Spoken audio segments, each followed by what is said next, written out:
Dentro da autópsia de Elvis.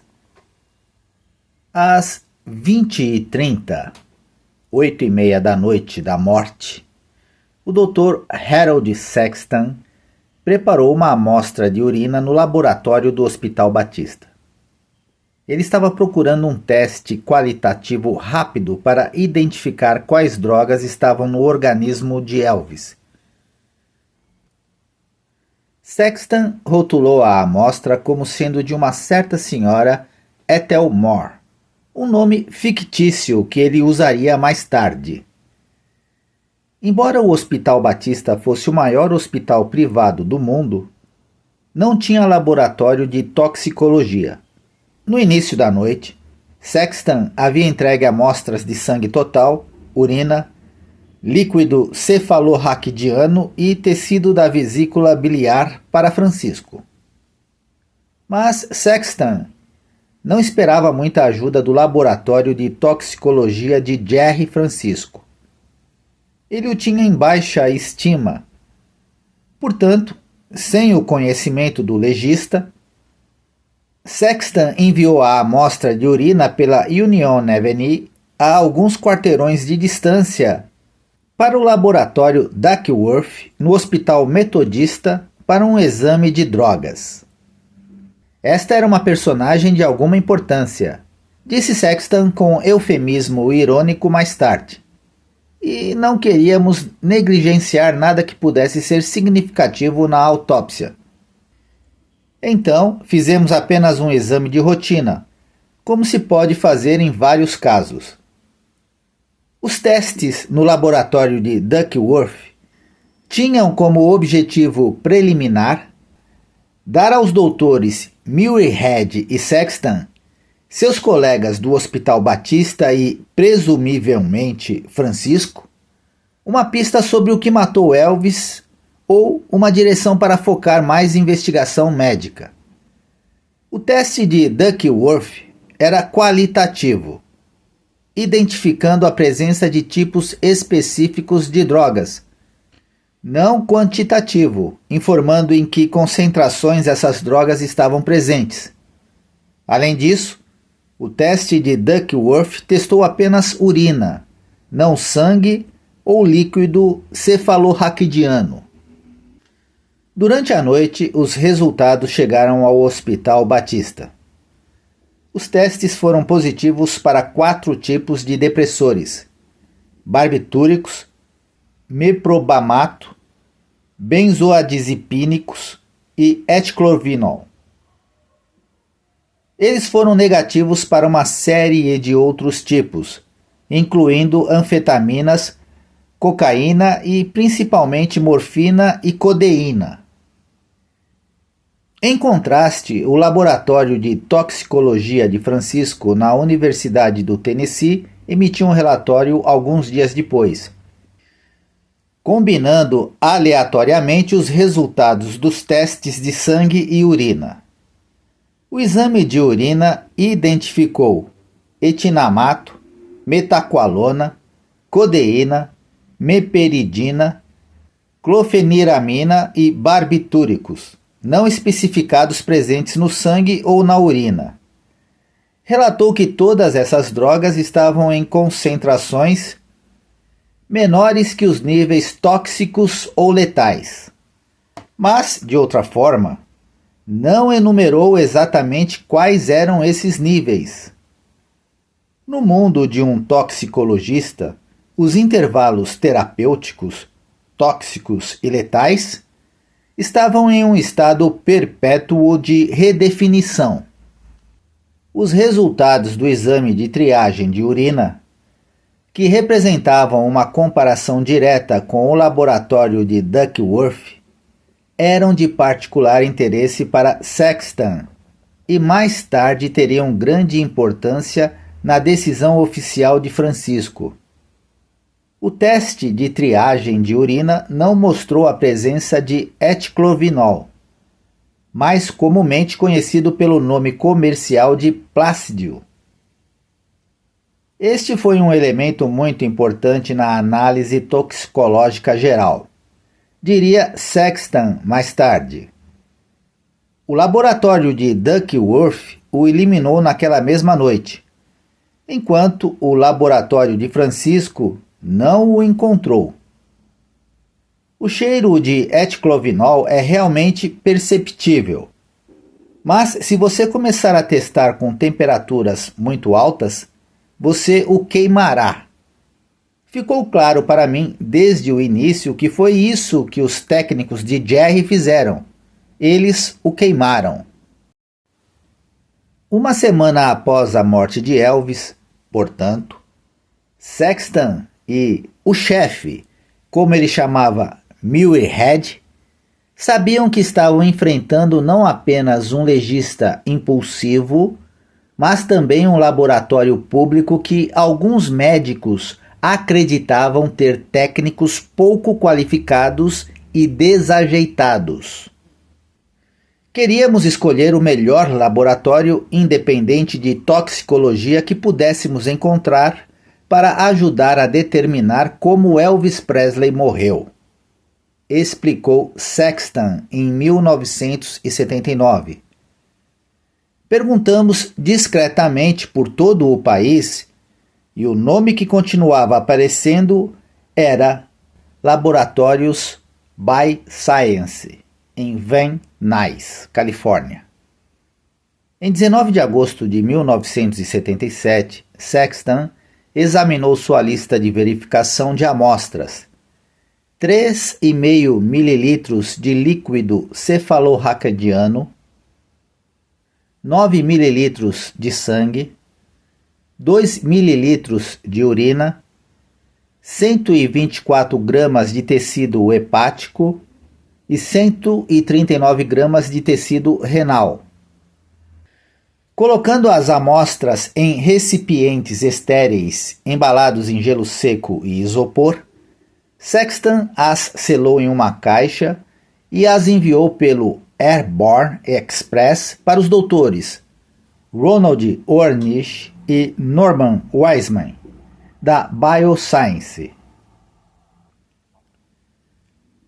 O número era A77-160 e o nome da paciente estava listado como Ethel Moore. Heron Sexton mantinha contato próximo com os laboratórios de BioScience por telefone. Seu contato principal era o Dr. Norman Wiseman, diretor de toxicologia. Wiseman, um homem esguio e de aparência distinta, com pouco mais de 60 anos, havia construído uma reputação de pesquisador meticuloso e escrupuloso. E nunca antes ele vira um caso mais alarmante do que este teste de Ethel Moore, enviado de Memphis. Wiseman ligou para o Hospital Batista, localizou Sexton. A senhora Ethel Moore, quem quer que fosse, devia estar engolindo medicamentos prescritos como uma criança em uma loja de doces, relatou Wiseman, porque os primeiros testes no laboratório de BioScience mostraram 10 tipos de medicamentos em concentrações significativas. Com isso, Sexton decidiu deixar a fofoca escapar. Eles estavam falando de Elvis, ele confidenciou. E o Hospital Batista queria nada menos que uma investigação exaustiva. Em 1977, o laboratório BioScience foi pioneiro no campo da toxicologia por seu domínio da cromatografia gasosa espectrômetro de massas, ou GCMS. A cromatografia é um processo capaz de separar misturas complexas para que cada componente químico possa ser analisado independentemente. Essa etapa produz um espectro de componentes químicos ou um cromatograma.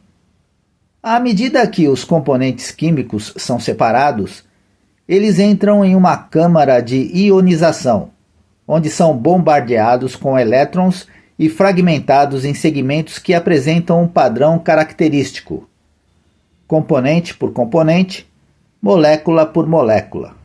Um espectrômetro de massas, que determina as massas relativas dos átomos, possui um computador que lê esses padrões e os codifica com códigos de barras, como os encontrados em produtos de supermercado.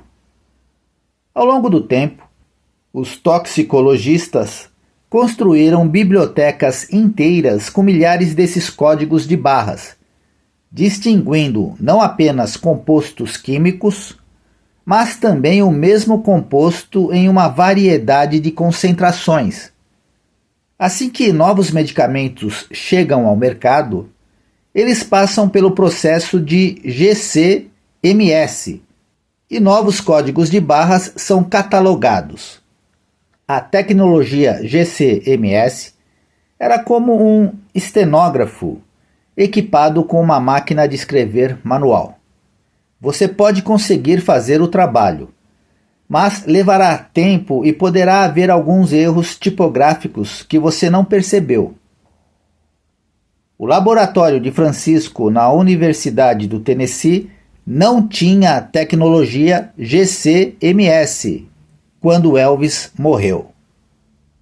Em Van Nuys, o que surpreendeu Wiseman e seus colegas no caso Ethel Moore, ou seja, Elvis, não foi apenas o grande número de drogas que sua biblioteca de computadores identificou, mas também as altas concentrações.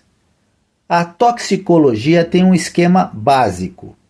Uma vez que uma droga específica é identificada, suas concentrações no sangue e nos tecidos se enquadram em uma de 3 classificações: terapêutica, indicando que a concentração está de acordo com o propósito médico legítimo; tóxica, indicando que uma quantidade prejudicial da droga foi ingerida; e letal, produzindo a morte. As faixas mais nebulosas são as faixas de toxicidade. Os fabricantes de medicamentos definem as dosagens terapêuticas e, uma vez no mercado, os medicamentos e como eles são administrados em diferentes concentrações sanguíneas são monitorados de perto em ambientes clínicos. Por outro lado, o acúmulo de casos de overdose de drogas na última geração estabeleceu níveis letais, geralmente documentados para drogas ilícitas e medicamentos prescritos. As faixas de toxicidade, no entanto, estão sob constante revisão à medida que os pesquisadores aprendem mais sobre efeitos colaterais, tolerâncias e resultados de medicamentos trabalhando em combinação. Nesta última área, Wiseman sabia que estava diante do que um dia seria um caso clássico, mas o Bioscience não estava satisfeito em chegar a essa conclusão sozinho. E o sujeito que estava escrevendo os livros sobre toxicologia forense estava na mesma rua, no condado de Orange. Pegando o telefone, Wiseman ligou para Robert H. Crave, toxicologista-chefe do departamento do xerife e do médico legista do condado de Orange. Wiseman era então presidente e Crave vice-presidente da Associação de Toxicologistas da Califórnia, e eles eram amigos íntimos. Um homem calvo, barbeado, com uma leve barriga e presença amigável, Crave tem o dom de pegar informações científicas complexas e destilá-las em depoimentos diretos, compreensíveis para o jurado médio. Os colegas de Crave o consideram destemidamente honesto e independente. O Dr. Thomas Noguchi, o controverso legista de Los Angeles, frequentemente pedia a Crave que realizasse testes toxicológicos para verificar novamente seu próprio laboratório ou se ele tinha problemas com os instrumentos.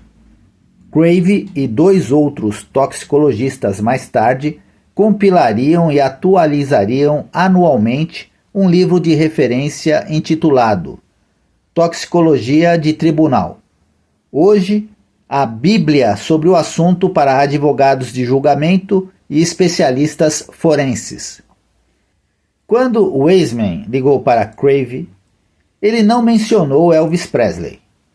Em vez disso, disse que tinha um caso delicado e gostaria de entregar pessoalmente uma série de amostras para testes independentes.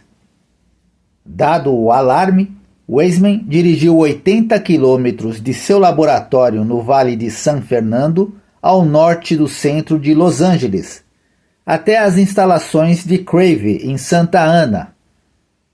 Com ele estava uma caixa embalada em gelo seco contendo amostras de sangue e tecido de Elvis.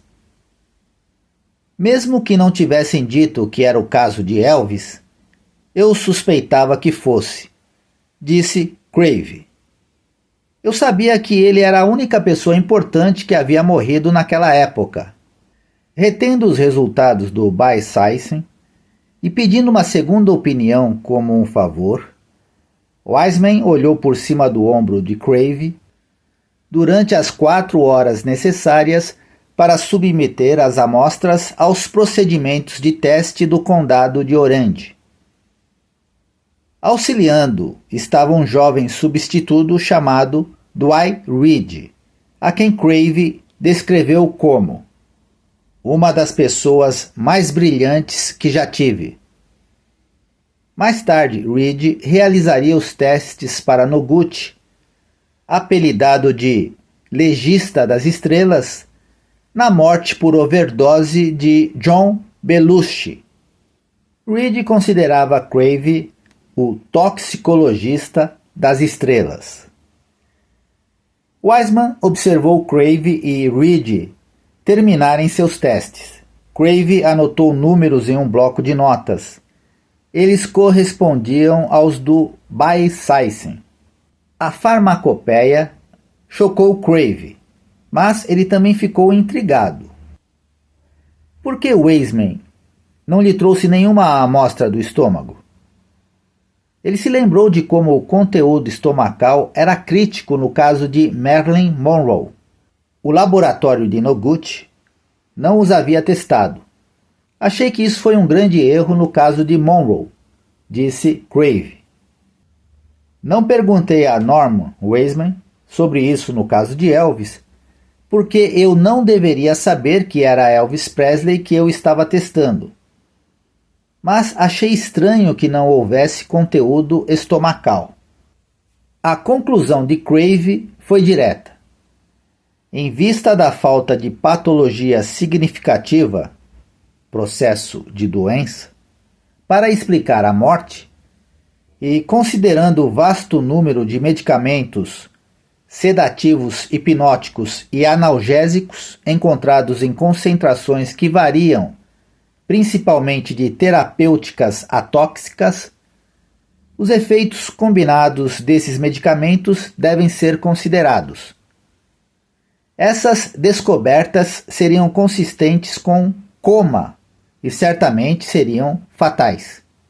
Wiseman agradeceu aos amigos, empacotou suas amostras e dirigiu de volta para Van Nuys.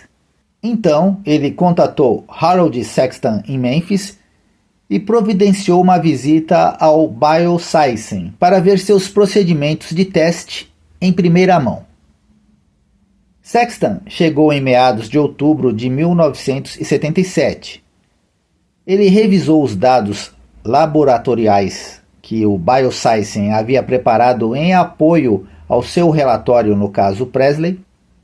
Em troca, Sexton mostrou aos toxicologistas o protocolo de autópsia do Hospital Batista, detalhando a condição dos órgãos vitais de Elvis no momento da morte. Não havia patologia cardíaca ou de outra natureza para explicar a morte. De fato, Wiseman e Sexton concordaram. Este era um caso de overdose. De todas as drogas encontradas no sistema de Elvis, apenas a codeína, em concentrações mais baixas do que as de Elvis, havia levado pessoas para seus túmulos. Foram encontradas mais de 10 drogas que, em termos populares, são depressivas. Agindo em conjunto, elas resultaram em morte por polifarmácia. Final da parte 9.